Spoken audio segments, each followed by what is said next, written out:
Movie की start होते ही military के 2 ट्रक दिखाए जाते हैं और उसमें मिलिट्री के लोग बैठे होते हैं और उन्हीं ट्रक में टोनी स्टार्क भी बैठा होता है और मिलिट्री के लोगों से हंसी मजाक कर रहा होता है। मिलिट्री के लोग भी उसको हंसी मजाक में साथ दे रहे थे। तब एक सोल्जर कैमरा निकालकर उनकी तस्वीरें खींचने लगता है। जैसी तस्वीर खींचने लगता है उसी समय एक बम ब्लास्ट। तब एक सोल्जर उतरकर टोनी स्टार्क को ना उतरने को कहता है, पर तभी टोनी उतर जाता है और इधर उधर भागने लगता है। वो भागते भागते एक पत्थर के पीछे छुप जाता है और वह किसी को मैसेज कर रहा होता है। तभी उसके पास एक बम आकर गिर जाता है। टोनी भागने की कोशिश करता है पर वो बम वहीं फट जाता है। बम फटने की वजह से उसके शरीर में छोटे छोटे छेद हो जाते हैं और वो छल्ले उसके शरीर में चले जाते हैं। तभी सीन चेंज होता है और हमें टोनी बताया जाता है जिसको कुछ लोगों ने घेरा हुआ होता है। वो सभी लोग टेररिस्ट होते हैं।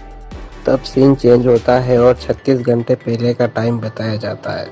तब टोनी स्टार्क का पोस्टर, उसके बचपन का फोटो और उसके फादर की तस्वीर दिखाई जाती है। टोनी स्टार्क की कंपनी में उसका एक पार्टनर और होता है, उसका नाम ओबोडाया होता है। ओबोडाया भी वहां पर बेटा ताली बजा रहा होता है। टोनी स्टार्क की कंपनी मिसाइल का लोगो बताती है। तभी टोनी के दोस्त को भी बताया जाता है। तब सीन चेंज होता है और टोनी की सेक्रेटरी को बताया जाता है। टोनी की सेक्रेटरी का नाम पेपर स्पॉट होता है। सीन चेंज होता है और टोनी को बताया जाता है जो टोनी किसी गाड़ी से आया हुआ होता है। टोनी का फ्रेंड भी वहां पर उसका इंतजार कर रहा होता है। तभी सीन चेंज होता है और टोनी को मिलिट्री के एरिया में बताया जाता है जो टोनी बम की टेस्टिंग करना आया होता है।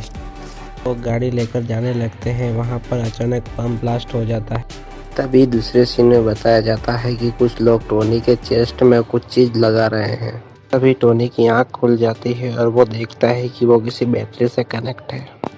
टोनी के साथ एक आदमी और बताया जाता है जिसका नाम विंसन होता है। टोनी के सामने खड़े हुए लोग सारे टेररिस्ट होते हैं और वो उसको बम बनाने के लिए बोलते हैं। टोनी मना कर देता है। फिर वो उस टेररिस्ट उसको पानी में डुबाते हैं। टोनी को वो लोग गुफा से बाहर लाते हैं। टोनी जैसे गुफा से बाहर आता है वो देखता है कि इसकी सारी कंपनी के बनाए हुए बम इनके पास है। टोनी उन लोगों की सारी शर्तें मंजूर कर देता है। टोनी लेकिन अपना ही कुछ अलग प्लान बना रहा होता है। टोनी और विंसन मिलकर एक नया आर्क रिएक्टर बनाते हैं जो टोनी की चेस्ट पर लगाया जाता है। विंसन कहता है कि आर्क रिएक्टर हमारे किस काम आएगा। टोनी मार्क फर्स्ट का एक पोस्टर दिखाता है। ये आर्क रिएक्टर इससे ऑपरेट होगा। तभी वहाँ पर टेररिस्ट आ जाता है और बोलता है कि तुम्हें काम जल्द से जल्द ख़त्म करना होगा। तभी टोनी अपना आर्मर बनाना चालू कर देता है। मार्क फर्स्ट को ऑपरेट करने के लिए वहाँ पर कुछ डाउनलोड करने को कहता है पर उसे टाइम चाहिए होता है। कहता है इसमें बहुत टाइम लगेगा और वो बाहर चला जाता है। तभी टोनी उसको देखता है तो वो घायल हुआ होता है। फिर टोनी गुफा से बाहर आता है और वो सब टेररिस्ट उस पर हमला कर देते हैं पर टोनी ने पूरा आर्मर पहनने की वजह से उस पर कुछ असर नहीं होता और वह उड़कर वहां से चला जाता है। टोनी की सूट की पावर ख़त्म होती है और वो नीचे ज़मीन पर गिर जाता है। टोनी वहां घायल हो जाता है और पैदल पैदल चलने लगता है। अभी वहां अचानक टोनी का दोस्त आ जाता है और उसको अपने साथ लेके चला जाता है। टोनी के दोस्त का नाम रोडी होता है। रोडी कहता है कि वहाँ जो कुछ भी हुआ उन्हें कुछ मत बताना। टोनी को एयरपोर्ट पर रिसीव करने उसका दोस्त ओबोडाया और उसका बॉडीगार्ड पेपर स्पॉट भी आए हो। तभी वहाँ सील का एक एजेंट बताया जाता है और वो टोनी स्टार्क से मीटिंग करने को बोलता है। तभी वहाँ टोनी प्रेस वालों के सामने कहता है कि आज से मैं बम नहीं बनाऊंगा। ओबोडाया और टोनी वहाँ से चले जाते हैं। ओबोडाया और टोनी को कहता है कि आज से बम बनाना। सारे टेररिस्ट टोनी को ढूंढने लगते हैं पर टोनी तो नहीं मिलता पर उसके आर्मर के छोटे छोटे टुकड़े मिलते हैं। तभी टोनी को बताया जाता है और वो दूसरा नया आर्मर बनाया होता है जिसका नाम मार्क 2 होता है। टेररिस्ट को बताया जाता है जो उस मार्क फर्स्ट के टुकड़ों को इकट्ठे कर रहा होता है। टोनी एक पार्टी में जाता है और उससे रिपोर्टर फोटो दिखाती है और तुम बोलते हो कि तुमने बम बनाना बंद कर दिया पर ये बम तो तुम्हारे हैं। तब वो ओबोडाया के पास जाता है और बोलता है कि तुमने तो मिसाइल बनाना बंद कर दिया। फिर ओबोडाया कहता है कि ये सब मैंने ही किया। टोनी को पता चलता है कि रियल विलन ओबोडाया ही है।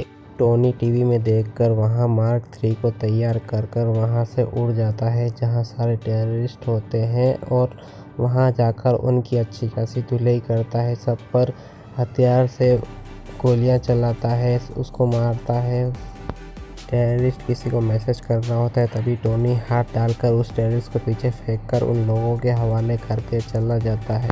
ओबेडाया और वो आतंकवादी सब मिले हुए होते हैं और तभी वहाँ पर मिस स्पॉट को बताया जाता है और वो ओबेडाया के कंप्यूटर में टोनी को देखती है कि उसे पता चल जाता है कि टोनी को वहाँ पर ओबेडाया ने फंसाया था। ओबेडाया मार्क फर्स्ट को चालू करने को कहता है पर वो चालू नहीं कर सकता। तभी ओबेडाया टोनी के पास जाता है और उसका आर्क रिएक्टर लेने की कोशिश करता है और उसको पैरालाइज कर उसका आर्क रिएक्टर निकाल लेता है। टोनी पैरालाइज होने की वजह से कुछ कर भी नहीं सकती और पेपर स्पॉट को बताया जाता है जो शील्ड के एजेंट के साथ ओबेडाया के यहाँ पर जा रही होती है। टोनी का दूसरा आर्क रिएक्टर वहाँ पड़ा होता है। टोनी उसके पास जाता है। तभी वहाँ पर ओबेडाया को बताया जाता है जो आर्क रिएक्टर मार्क फर्स्ट के अंदर लगा रहा होता है। तभी वहाँ अचानक रोडी को बताया जाता है जो टोनी को संभालने जाता है। टोनी संभलने के बाद अपना मार्क 3 सूट पहनकर वहाँ पर उसके दोस्त से बात करके वहाँ से उड़ जाता है।